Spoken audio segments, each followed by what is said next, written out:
मला जे व्हिडिओ आलेले आहेत हे आपल्या माध्यमातून सुद्धा दाखवतो मी। हे जे व्हिडिओ आहे हा व्हिडिओ मी काल पीआय साहेबांना दिला आणि त्याच्यानंतर पीआय साहेबांनी तात्काळ याच्यावर कारवाई करत तिथला व्यवसाय हा बंद केलेला आहे। कारवाई कुठची झाली अजून कळवलं नाही, पण हे 2 व्हिडिओ मला आलेले आहेत ज्या ठिकाणी लोकांची एका ठिकाणी गर्दी आहे आणि दुसऱ्या ह्याच्यामध्ये ते टेबल लावून तिथं व्यवसाय करत असलेलं ते टेबलचं शूटिंग आहे। हा ठिकाणी गर्दी आहे, त्या व्यवसायावरती लोक गोळा झालेली आहेत।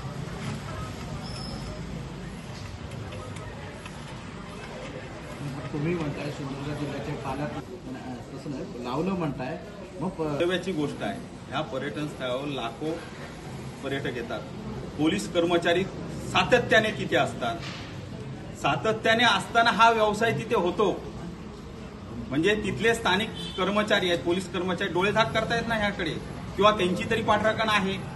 मग मी म्हटलं तसं जसं पालकमंत्र्यांनी जाहीर केलं आहे की अवैध धंदे आता सिंधुदुर्गात खपवून घेतले चालणार नाहीत म्हणून, तर मग चालणार नाहीत तर हे काय, आणि ह्याच्यावर आता चौकशी करून पालकमंत्री कारवाई करणार का? आलं लक्षात ना? हे महत्वाचं आहे ना, मग हे आम्हाला बघायचं आहे। पालकमंत्र्यांनी जर बोले तशा चाले असतील तर त्यांनी करून दाखव, चौकशी करून कारवाई करून दाखवावी संबंधित अधिकाऱ्यांवरती, कर्मचाऱ्यांवरती। हे जे टेबल जिल्ह्यातील आहे, बेळगाव वरून आलेले आहेत बहुतेक, आणि यांना थोडंसं शेवटी स्थानिक कोणाचं तरी पाठबळ असणार।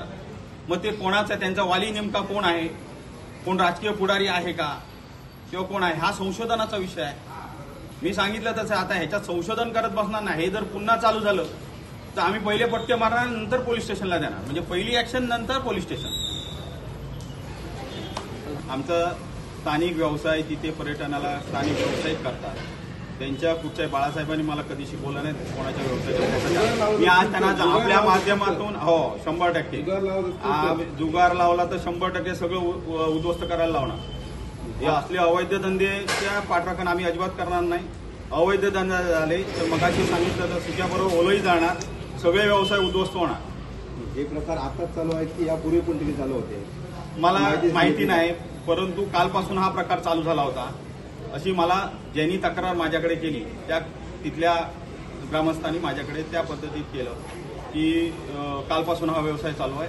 तात्काळ आम्ही स्थानिक पोलीस स्टेशनला गेलो, परंतु तिथल्या पोलीस कर्मचाऱ्यांनी काय पर्यटन स्थळावरच्या पोलीस कर्मचाऱ्यांनी कुठची कारवाई केलेली नाही। त्याच्यानंतर काल त्यांनी मला कळवल्यानंतर मी पीआय साहेबांशी कॉन्टॅक्ट केला। पीआय साहेबांनी मात्र तात्काळ कारवाई ते बंद करायला लावलं।